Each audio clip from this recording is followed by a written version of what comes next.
Imagine living in a modern metropolis full of opportunities, endless sunshine, Hollywood celebrities, and fancy cars. That was the American dream. That was Los Angeles in the early 1940s.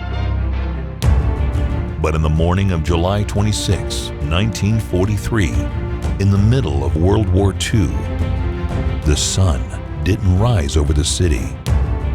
A throat-burning noxious gas covered the sky. Entire city blocks faded away.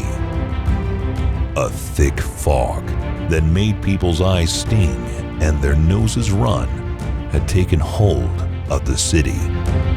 They were under attack, or so they thought at the time.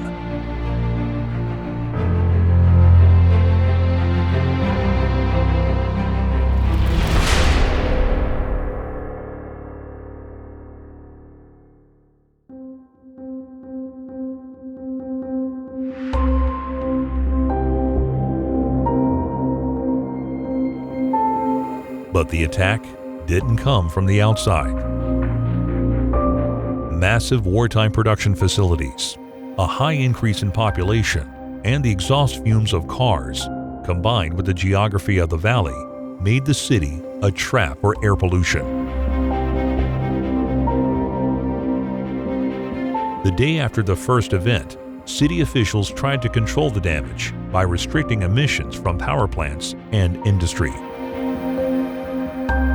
But while these efforts helped reduce air pollution, smog episodes continued to occur. Scientists discovered that volatile compounds, like the gases produced due to evaporation of gasoline during the refining process, and nitrogen oxides generated during the combustion inside car engines, both reacted with sunlight, creating a highly toxic gas, ozone.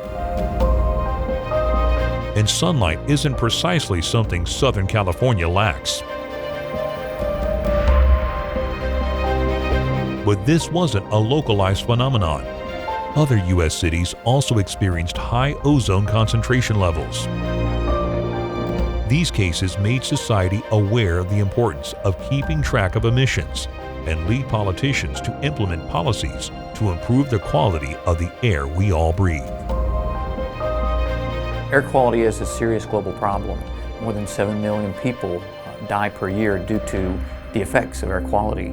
There's many economies around the world that are growing, and what the United States has seen is that your economy can still grow while your air pollution levels are decreasing, but it takes some effort to do that.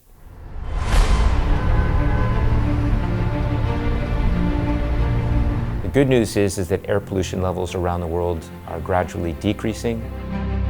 In fact, air quality trends have improved in the last decade as a result of policies developed to reduce air pollution. Back in the 1950s, Los Angeles had a really awful air quality problem. So when the Clean Air Act began, it was a commitment to cleaning up the air. But the actual legislation and the differences took a long time to put into place. And so here in Asia, we're at the beginning of that process. These nations that are still increasing in their standard of living and increasing in their pollution levels can learn from what's happened in the industrialized nations.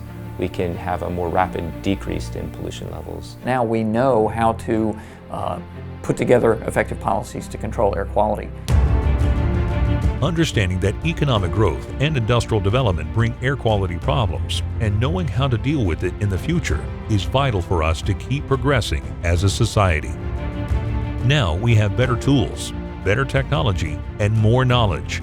We can act faster and more efficiently to address pollution issues.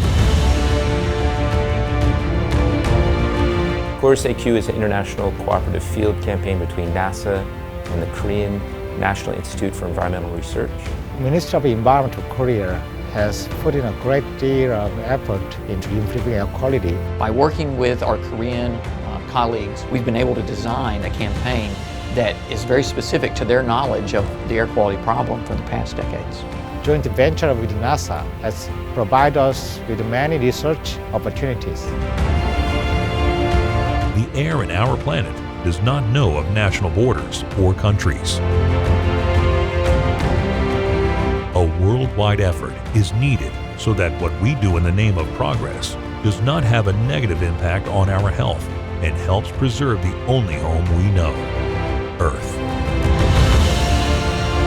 KORUS-AQ combines satellite-type observations with ground observations and airborne observations to create the most complete picture of air quality we've ever created. Explore with us. Take a deep breath and join us on an expedition that will investigate a major public health problem, air pollution.